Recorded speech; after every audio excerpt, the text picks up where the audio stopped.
Institut séculier des filles de la royauté de Marie Immaculée.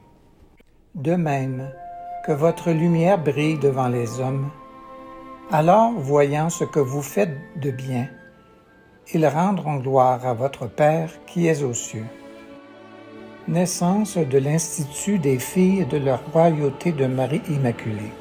L'Institut des filles de la royauté de Marie Immaculée a été fondé par le Père Carlo della Torre, prêtre missionnaire salésien italien. L'Institut a été officiellement reconnu par l'Église le 3 décembre 1954. Comme institut séculier établi selon l'esprit de la Constitution Provida Mater Ecclesia du pape Pie XII, émise le 2 février 1947.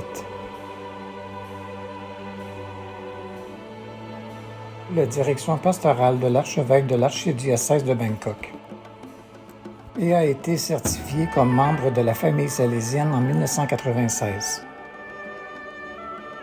Le Père Carlo a donc donné aux membres un mode de vie sous la devise « Répandre le royaume de Dieu par la prière et le travail sous la conduite de Marie notre Mère ».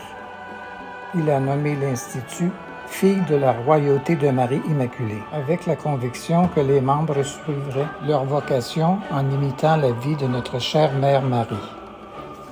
Le fondateur a cultivé chez les membres ce sentiment de s'appuyer sur le Christ au centre de leur vie, la dévotion à la Sainte Eucharistie et de vivre une vie simple, joyeuse et humble dans une ambiance familiale, à l'exemple de la Sainte Famille de Nazareth.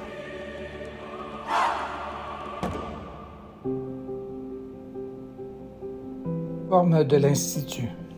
Les filles de la royauté de Marie Immaculée engagent leur vie à suivre le Christ, en se consacrant à suivre les 3 conseils évangéliques. Vivant la vie des béatitudes de Jésus au milieu du monde comme sel, levain et lumière.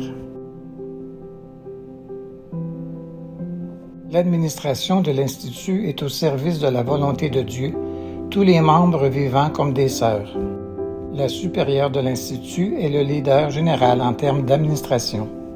Elle est comme une mère qui aide, prend soin des membres, aide les membres pour accomplir leur mission selon le charisme reçu du fondateur. Pour que l'implantation du charisme renforce l'Institut des filles de la royauté de Marie Immaculée pour le futur, la maison de formation est donc un lieu pour façonner les membres afin qu'ils aient une base spirituelle stable et solide, en plus d'être un lieu de vie témoin au milieu du monde. Pour cette raison, nous avons des maisons de formation pour la formation intensive de la vie spirituelle et pour le charisme de l'Institut, ainsi que pour éduquer et former les bases de la foi des jeunes qui répondent à l'appel de la vocation.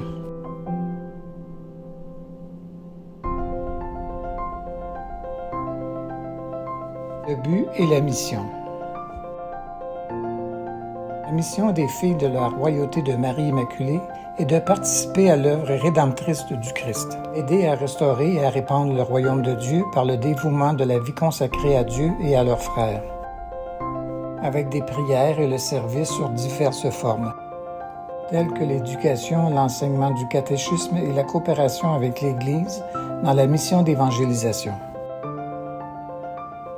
De plus, les membres sont capables de travailler dans leur profession spécialisée en lien avec le charisme de l'Institut, en particulier en étant un témoin de la vie et de l'amour de Jésus au milieu du peuple et de la société mondiale, ne faisant qu'un avec le contexte social auquel on appartient. Les filles de la royauté de Marie Immaculée continuent de relever le défi de prêcher la bonne nouvelle dans le monde actuel, en apportant sa mission de diverses manières dans les contextes sociaux auxquels elles appartiennent, en étant des personnes consacrées, témoins de l'amour chrétien, en étant sel, levain et lumière dans une atmosphère de vie fraternelle, partageant le dessein de Dieu de changer le monde et de le sanctifier de l'intérieur.